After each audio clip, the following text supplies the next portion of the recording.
Hey everybody, I'm David with Bolivar Live, and I'm here with John Harmon. Harmon. You work for Galveston County Office of Emergency Management doing training. That is correct. And today we're going to talk about CERT training.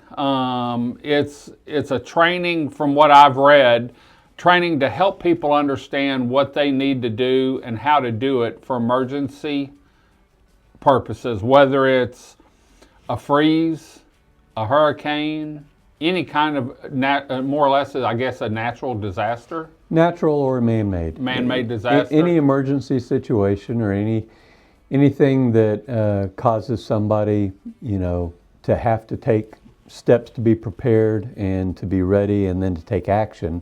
That's what we do with the Community Emergency Response Team. We're helping people to take care of themselves, take care of their family, take care of their property, then to reach out and help their neighbors take care of their neighbors. So it's sort of like an extension of the fire department, the police, a little combination of everything. Very much so. And in the training that we offer our citizens in Galveston County, they're going to learn fire response. They're going to learn how to use a fire extinguisher, how to make sure that the fire extinguisher they have at their house is ready to go and be used, how to take care of it. We're going to teach them how to work with law enforcement.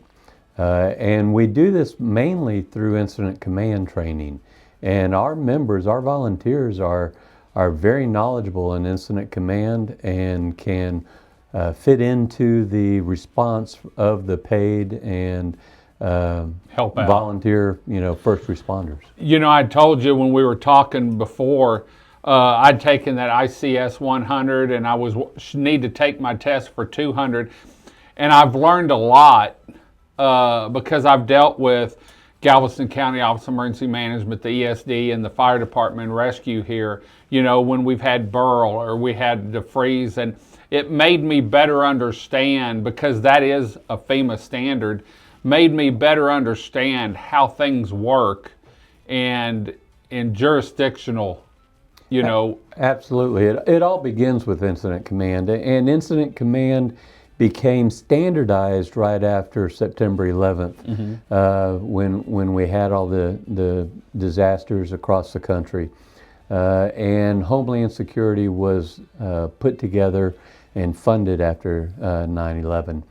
And the standard is that every law enforcement department, every fire department, every EMS department, every emergency management service, whether it be public, whether it be private in industry, or it's a volunteer group like the Community Emergency Response Team, we're all supposed to speak the same language. Right. We're all supposed to be using the same forms so that we can mesh together and we don't have the difficulty that they had on September 11th when the police department could not speak to the fire department, right, who could not speak to the Port Authority, who did not have access to the state officials, right, because they all had their own systems. Right. So now it's one system, and we teach our volunteers how to work within that system so that they can easily mesh with the local first responders. And so our volunteers are truly first responders in the sense that we can work and help in our neighborhood, we can work and help in our city, we can help and work in our county. And that's what we do. And so it's all based, we start the very first night, we start teaching them incident command. Speaking of nights, how many hours is this course? This is a 24-hour course. Okay. And it's done over 2 weekends here on Bolivar. That's what I was going to ask. Is it something that, when I was reading the brochure, you have to be there, take all the nights? You can't take the first two and miss one. You have to make it up before you can do your test and pass. That's correct, because it is a national curriculum. And as a coordinator for the program, I need to make sure that everybody is equal in putting forth the same effort. And they've had time with the material. Because once I give them a certificate at the end of the class, it states that they are prepared to be a first responder in their community.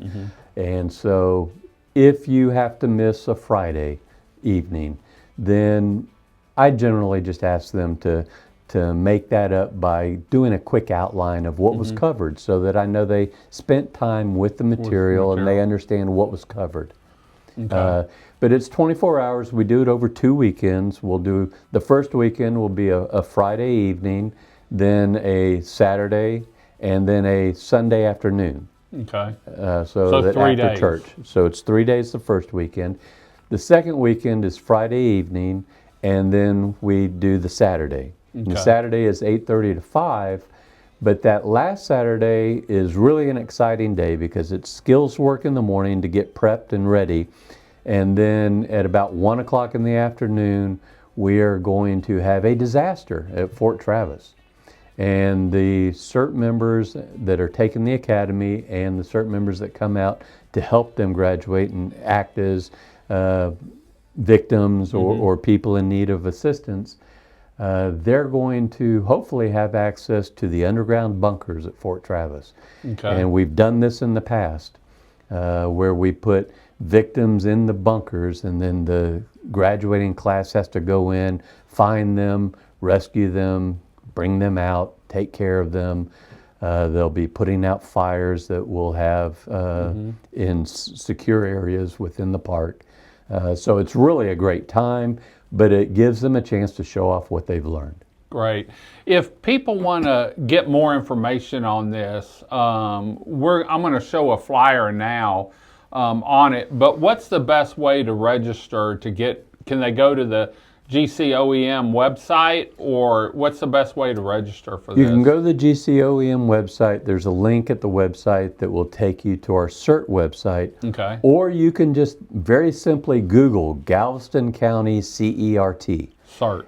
And our Samaritan website will come up first, and they can click on that. We have links to our trainings and to our academies on the home page. So all you have to do is scroll down a little bit, look to the left of the page, and you'll see all these individual links. You would look for CERT Academy 2025-1, Crystal Beach, and click on that, and that's how you would register. Fill out that form. What's the cost for this? It is absolutely free. Is it? And not only is it free, but we will give you about $50 worth of emergency supplies in a backpack that you have for your own, to keep at your house, in your vehicle, to help your family members, your property, your neighbors, and then to respond as a first responder as part of the team. Great, great. Well, this is a great way not only to be involved in the community, but also to be ready if there is an emergency down here. And like we were talking earlier, whether it's a freeze, a fire, maybe a barge has an accident on the intercoastal and has fumes going this way, or there's a collision at the intersection of the intercoastal and the ship channel, you'll know exactly what you need to do and how to do it and respond with Galveston County or a volunteer fire department, because they all work together on situations like this. John, thanks for joining us today. We're going to head on out. Remember, this is a great way. It's free. And what better way to spend your weekend learning how to help your community. Until next time, I'm David with Bolivar Live. Y'all have a great day, great week. Come see us. God bless, and bye-bye.